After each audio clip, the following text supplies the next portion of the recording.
Testing, testing, 1, 2, 3, and welcome to a new episode of Tony Approved. Okay, you guys, I know you guys have seen all about Surviving R. Kelly in this Lifetime series and how they're dragging Aaliyah's name all into it. So I decided to make sure that I bring you guys some up-to-date information from Team Aaliyah. We actually recently just got a new interview from her. Well, it's not actually new, it's just kind of never before seen as a complete interview. It's an interview from when she was promoting her self-titled album Aaliyah over in Paris, France. I'm gonna leave a link down in the comment section so you guys can check out the interview. It was uploaded by Crystal Visions 21. Now you guys, make sure you check out some other videos that are on that page because she has several things that are definitely Tony approved when it comes to Aaliyah. She has some background footage from the More Than a Woman video.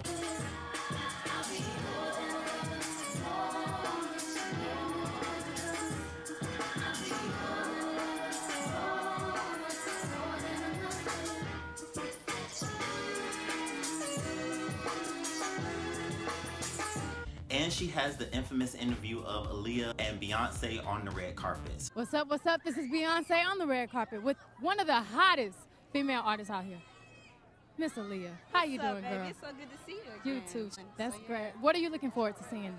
Tonight? Tonight, yes. I want to see D'Angelo perform. Girl, I'm with you because you know he's fine. He's fine. He's hot. All right, back to you, Cisco. So you guys, make sure you check out both of those. So I'm basically going to be reacting to this interview, you guys, because I want to bring some positivity to it. Let's talk about some inspirational things that Aaliyah did while she was here.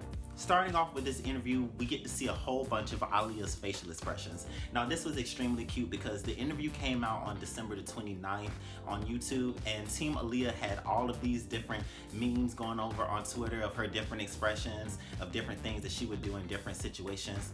I thought that was cool because, hey, we have to keep Aaliyah's legacy alive all over social media platforms. In the beginning of the interview, Aaliyah was singing Mocha Chocolate, yeah, yeah, which is the Lady Marmalade song, which was very big at that time, which is very cool because it kind of gives the whole audience the whole wraparound vision of what music was like at that time and the time period that she was in. So it was really cool to definitely get that.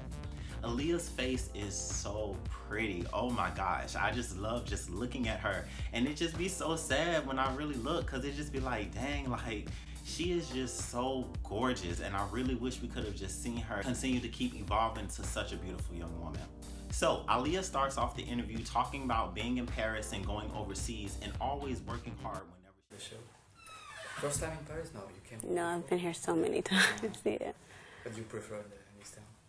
Pardon? What do you prefer in this town? I don't know too much about Paris. Every time I've come here, it's been work. They work me and they work me, and they don't give me any time to see Paris. But I'd like to come back one day and just relax and check it out. I think it's beautiful, though. It's a very romantic place. I love it. And that's a very important fact because I believe because Aaliyah works so well and works so much overseas, it helps her to be a huge international star, which in turn helps to keep her legacy alive. Not only that, during her career, Aaliyah actually released several singles strictly overseas that she didn't release in the States, like her Al Green cover of Got to Give It Up. Move your body, ooh, baby, dance all night. And her single for Don't Know What to Tell You that was released after her death. Don't know what to tell you. Aaliyah talks about the different people in music who have inspired her, like Sade, and it's so cool to hear her talk about them because Aaliyah is like my second favorite artist in the entire world, and I love her so much, and I love to hear my favorite artists always talk about the people who inspired them, because for me it's just like, wow, you really love these individuals and they really made you do all of the different stuff in music, which is crazy because that's exactly how I feel about you. Even though we already know this, you guys, Aaliyah talk about the fact that she's actually been in the game for 7 years. I started at such a young age. But I feel very blessed. You know, I learned a lot. I've been doing this for 7 years now, so I totally feel like a veteran, even though I'm still very young. So it's really amazing, and I feel very, I'm happy, you know. I'm doing what I've always wanted to do. This is what I dreamed about doing when I was a little girl, and I'm doing it, so very happy. if you know anything about numbers, 7 is the number of completion. And I've always took some solace in knowing that even though Aaliyah had all of these dreams and aspirations, and she had all of this stuff that she was working towards and that she was going to eventually accomplish, she still felt like she lived such a fulfilled, full life around the time of her death. So I always took solace in that even though she was definitely gone too soon, at least she felt like she accomplished a lot of her dreams and her goals, and she was a very happy girl when she passed away. In this interview, this was the first time, now you guys might have heard it before, but this was the first time I had actually heard Aaliyah actually talk about going on tour with her aunt Gladys Knight. I have the Ultimate Aaliyah DVD, and on this documentary, Gladys Knight actually talks about taking Aaliyah when she was younger to Vegas to open up for her for some Vegas shows that she had. I was getting ready to go into the Hilton at the time, and we talked about it, and I thought Aaliyah would be great if we just did a guest spot with her. I loved her attitude about it. You know, even though she was only 11 years old, she was very coachable. You know, it's like, okay, Aaliyah, let's do it this way, or when I do this, you do that. Quick study she was. It was really amazing, her grasp of it. And it was actually nice to hear Aaliyah open up about that experience with her as well, and it was kind of funny because Aaliyah had some jokes. It was kind of chuckly. And at 11, you had a great experience singing with Gladys Knight on stage. So can you tell us the story? Yeah, I remember she called my mother and asked would I like to perform with her. Well, she was doing 5 shows in Vegas at Bally's Hotel, and of course I was like, yes, definitely. You know, I had done a lot of performances at that point, and I felt it would really be a great learning experience for me. So we went out to Las Vegas, and I sang Home in the middle of her show. She brought me out, and then she came out with me, and we sang Believe in Yourself together. She taught me a lot. She taught me how to work stage, how to captivate an audience, and, you know, put emotion into a song, and to not be shook by being on stage, you know. And the first night I was on stage, in the middle of the stage, and I just sang straight up like a little broomstick, and then I just walked off, you know, no feeling, no emotion, and she told me, you can't do that, you have to reel an audience in. So it was a great experience for me.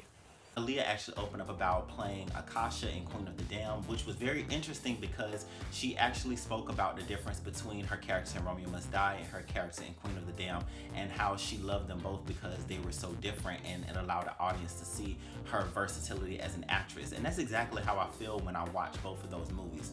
You really get to see how talented she is based off of the contrast between the characters and the fact that she was able to bring these characters to life so much on screen that, I don't know about you guys, but most of the time when I'm watching these movies, I forget that I'm watching Aaliyah because she did such a great job as an actress.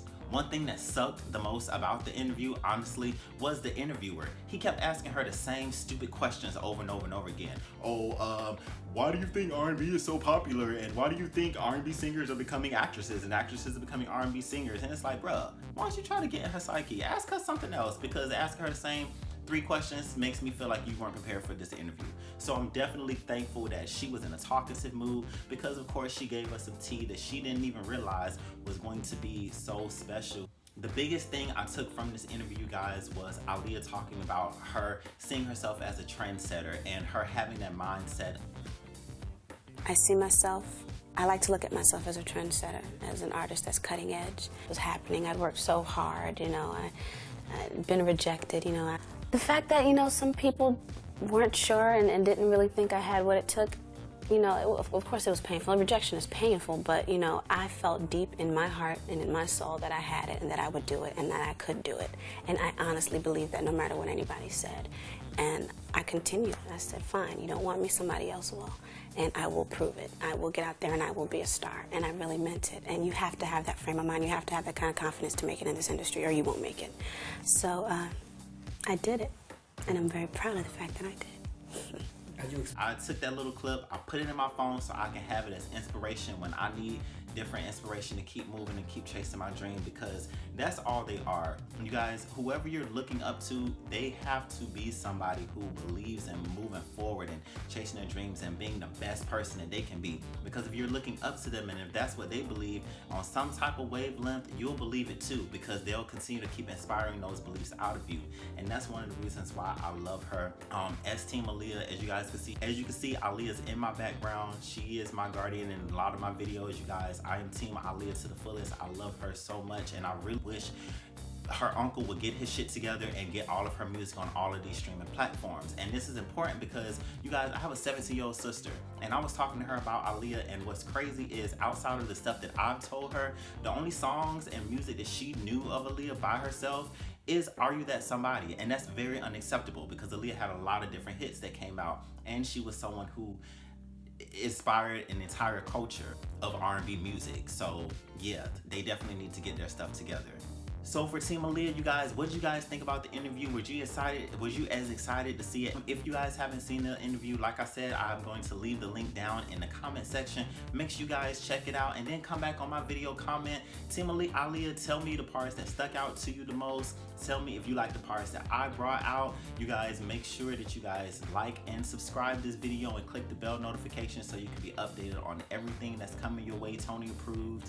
I definitely want to hear what you guys have to say from this interview. I think this interview is really great. Like I said, amongst all of the negativity and all of the sex allegations and everything, I just wanted to be a beacon of light to bring something positive that Aaliyah was doing and that she left for her fans, that she talked about loving so much. She was ride or die for us. She was always trying to inspire us, and we're gonna keep her legacy alive. Plus, this is her birthday month, so of course we're gonna bring up some positivity no matter what. You guys, thank you so much for checking out this video. Team Aaliyah, we're gonna stay strong, and I'm gonna always represent her in my videos, whether it's in transitions, being in the back of the poster, bringing up different reactions to stuff, doing covers of her music, whatever. Aaliyah will always be remembered here on Tony Approved, forever and ever. Until next time, thank you guys for checking me out, and I'll see you later. For my fans, I mean, I aim to please them. I want, of course, please myself and make good music, but I aim to please them. So my fans have been there for me. They've supported me throughout the years, and I think they'll always be there.